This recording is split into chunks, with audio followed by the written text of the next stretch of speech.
हम रावण की आपको 10 विशेषताएं बताते हैं। कितनी? 10। सुनिए। विशेषता नंबर 1, रावण परम शिव भक्त था।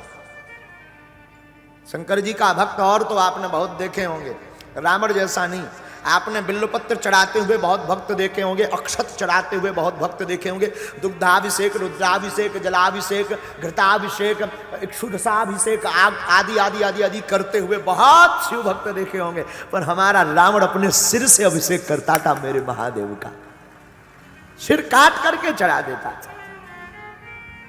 रावण की पहली विशेषता है परम शिव भक्त। रावण की दूसरी विशेषता, विद्वान, बहुत विद्वान था। 6 शास्त्र 4 वेद का क्या था। कोई हमसे पूछ रहा था कि रावण के 10 सिर थे क्या। हमने कहा कभी देखा तो नहीं है, मिलेगा तो बताएंगे। लेकिन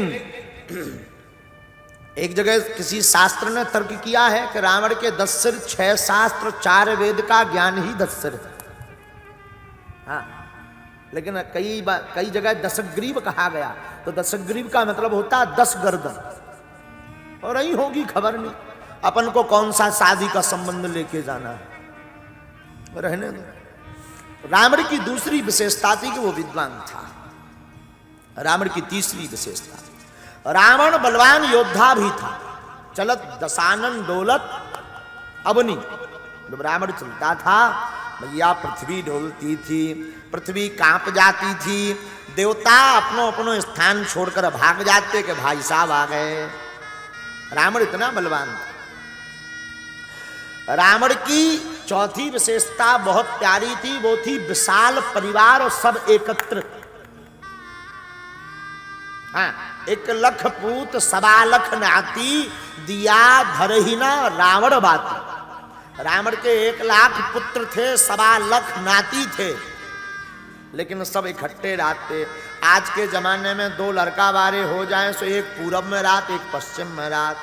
पूछो लड़का कहाँ है, बोले एक भोपाल में, एक इंदौर में। मताई बाप अकेले दर्शन के डरे। बोलो सीताराम। तो ये बड़ी विशेषता थी कि पूरे परिवार को वो एकत्रित रखता था।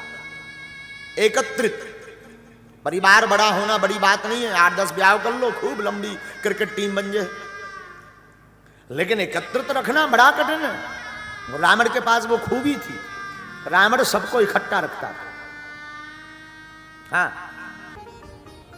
तो रावण के अंदर जो खूबी थी वो एकता करने की बड़ी प्यारी थी। ये रावण की चौथी सबसे बड़ी विशेषता थी कि पूरे परिवार को वो एकत्रित रखे था। 5वीं देखना विशेषता रावण की। रावण की 5वीं विशेषता है कुशल आचार्य था रावण, योग्य आचार्य। योग्य आचार्य। रामेश्वरम में जब भगवान राम जी ने शिव जी की स्थापना की और करनी चाहिए, तब एक मीटिंग बैठाई और बैठक में निर्णय लिया कि शिव जी की स्थापना तो करनी है, परंतु आचार्य कौन होगा। तो जामवंत जी ने कहा इस समय सबसे बड़ा योग्य आचार्य केवल एक ही है, वो है रावण। और उस वक्त जानकी जी का हरण हो चुका था, राम जी को लंका जाना था, और राम जी रामेश्वरम में शिव जी की स्थापना क्यों कर रहे हैं? लंका पर विजय प्राप्ति के लिए। किस लिए कर रहे हैं? लंका पर विजय प्राप्ति के लिए। अब रावण ही केवल आचार्य है। अब बताओ, कोई तुम्हारे लिए पूजा करवा रहा हो, तुम पूजा करने चले जाओगे? तुम्हारे मारने के लिए कोई पूजा करवाए और तुम उसमें पुरोहित बन जाओ? ऐसा हो सकता है क्या? स्वप्न में नहीं। लेकिन राम जी ने कहा कोई बात नहीं, जाना तो चाहिए। जामवंत जी को भेजा, जाओ जाकर के निवेदन करो आचार्य से, अगर आ जाए तो बहुत अच्छा है। जामवंत जी रावण के दरबार में गए, हमने एक जगह पढ़ा।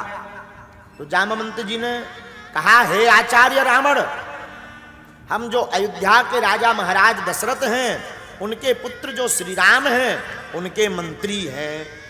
जामवंत मंत्री अति बूढ़ा, हम उनके मंत्री हैं, एक निवेदन करने आए हैं। तो रावण ने कहा, अच्छा अच्छा, वही राम जिनकी पत्नी का हरण हम कर लाए हैं। जामवंत जी बोले हाँ हाँ वही राम, जी जी जी वही राम, बोलो क्या बात है। रावण के दरबार वालों को लगा कि शायद संधि पत्र लेकर के आए हैं, समझौता का पत्र लेकर के आए होंगे।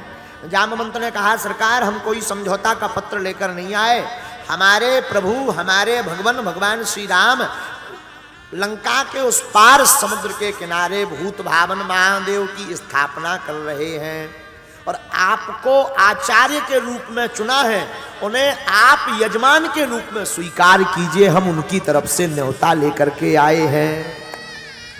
लो रावण ने भी सोचा, हमने सुना है रावण ने भी सोचा कि ऐसा आचार्य नहीं मिलना है और ऐसा शिष्य नहीं मिलना। रावण शिव जी का परम भक्त था तो शंकर जी की बात सुनकर के ना नहीं कहा, हाँ कह दिया। बोले जाओ हमारे चेला राम से कह देना आचार्य तैयार है। और जब जामवंत जी जाने लगे तो रावण ने पूछा रुको,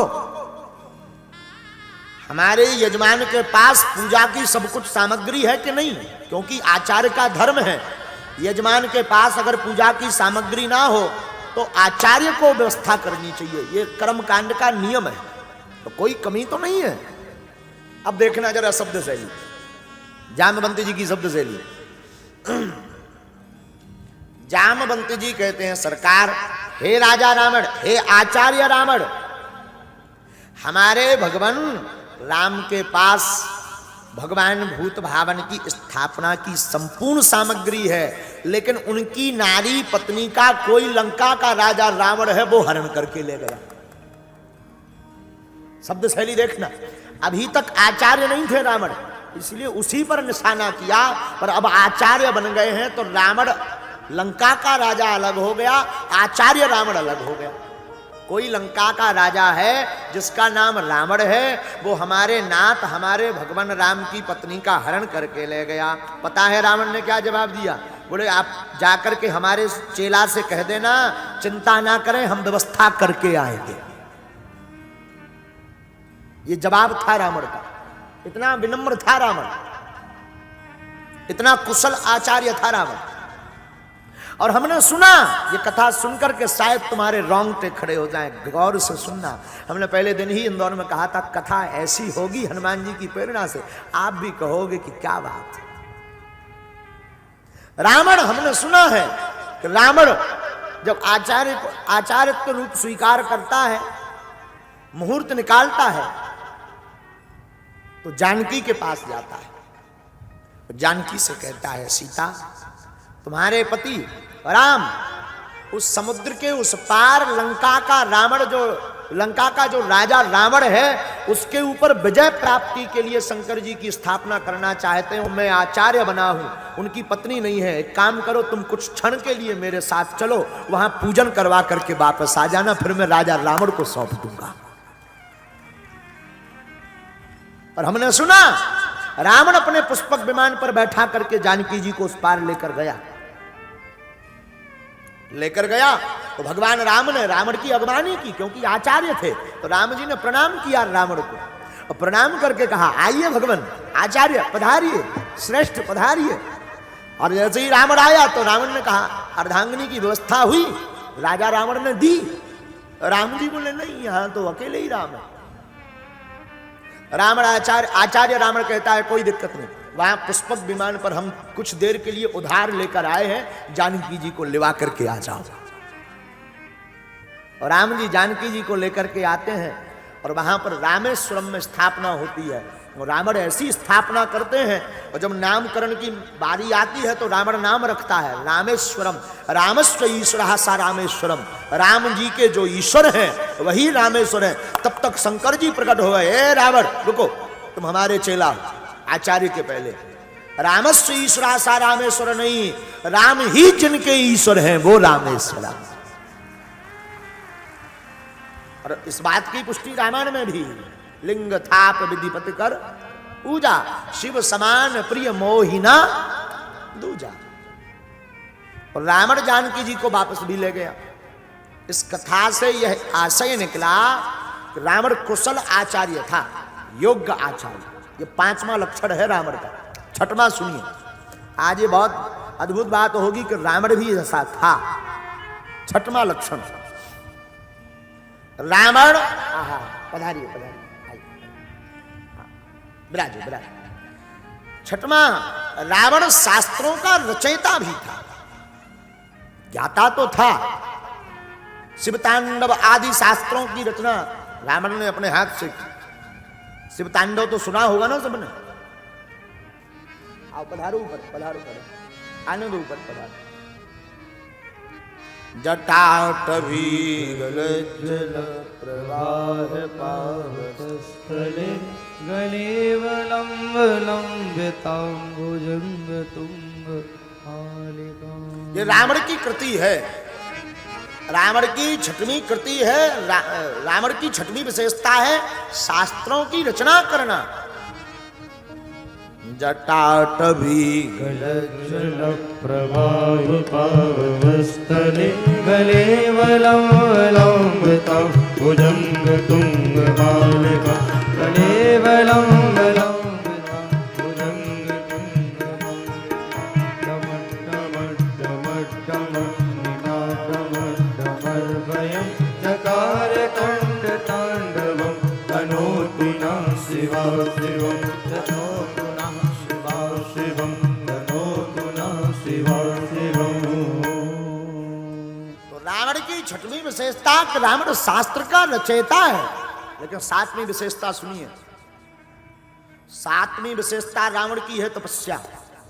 रावण इतना तपस्वी था आचार्यों, इतना तपस्वी था कि रावण के समय में यम और सूर्य भी रावण की तपस्या के तेज के सामने फीके रहते थे। इतना तपस्वी था रावण। ये रावण की सातवीं विशेषता थी। रावण की आठवीं विशेषता, रावण ब्राह्मण था।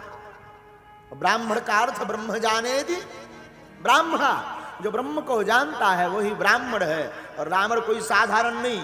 उत्तम कुल पुलास्ति करनाती शिव बिरंच पूजा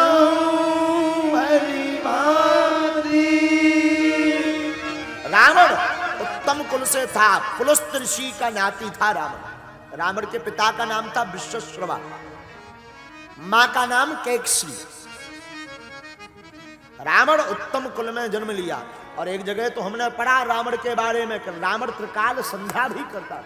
त्रिकाल संध्या, क्योंकि भूत भविष्य वर्तमान, जब तक आप भूत भविष्य वर्तमान त्रिकालज्ञ बनना चाहते हो, भूत भविष्य वर्तमान जानना चाहते हो, तो जब तक आप तीनों कालों की संध्या, प्रातः मध्य सायं की संध्या नहीं करोगे, तब तक आप त्रिकालज्ञ नहीं बन पाओगे। और रावण अगर त्रिकालज्ञ है तो त्रिकाल संध्या के कारण ही त्रिकालज्ञ। ऐसा ब्राह्मण था रावण। ये आप आज की कथा आप कोई जातिवाद पर नहीं ले जाना। अगर हम जातीयवादी होते तो राम की पूजा ना करते। भगवान राम क्षत्रिय हैं, हम रावण की पूजा करते। लेकिन आराध्य तो हमारे राम ही है। विशेषता जरूर रामायण में रावण में है, पर आराध्य राम है। तो रावण की आठवीं विशेषता कि उसका कुल उत्तम था। नौवीं विशेषता सुनिए, रावण की सबसे बड़ी विशेषता नौवीं थी अमरत्व। उसने ब्रह्मा से वरदान प्राप्त करके अमरत्व प्राप्त किया था। और अमरत्व को पाकर रावण ने जो अमर रस है उसे अपनी नाभि में छिपा रखा था। हाँ, नाभि में अमरत्व को। किसी ने हमसे पूछा महाराज कि रावण ने अमृत पिया है क्या? हमारी दृष्टि कहती है कि रावण ने अमृत नहीं पिया, योग बल पर रावण इतना परिपक्व हो गया था कि अपने प्राण को नाभि में उसने छिपा लिया था। और ये राज सिर्फ विभीषण जानता था, कोई और नहीं जानता। यही अमरत्व है। ये रावण की नौवीं विशेषता। 10वीं विशेषता और अंतिम विशेषता सुनिए रावण की। रावण राम भक्त भी था। शिव भक्त तो था, लेकिन राम भक्त था। क्योंकि शिव की भक्ति की कृपा, शिव की कृपा तब ही शिव भक्त पर मिल सकती है, तब ही शिव भक्त पा सकता है जब वो राम जी की पूजा करेगा। शिवद्रोही मम दास कहावा, रामायण कहती है शंकर शिवस्व हृदयम राम रामस्व हृदयम शिवा। राम जी का जो हृदय है उसमें शिव जी विराजमान है और शिव जी का जो हृदय है उसमें राम जी विराजमान है। तो शंकर जी की तभी कृपा रावण पर हुई जब रावण ने राम जी की अर्चना वंदना की, तब शंकर जी प्रसन्न भये, तब दर्शन दिए। ये रावण की 10वीं विशेषता। रावण शिव भक्त भी था। रावण इन 10 विशेषताओं को पाने के बाद भी जीवित नहीं रह सका। बोले क्यों? बोले अभिमान, अहंता एक ऐसा विष है, अहंता एक ऐसा जहर है, अहंता एक ऐसा कीड़ा है, अहंता एक ऐसा रोग है जो ला इलाज है। अहंता का तो सिर्फ इलाज यह है पतन।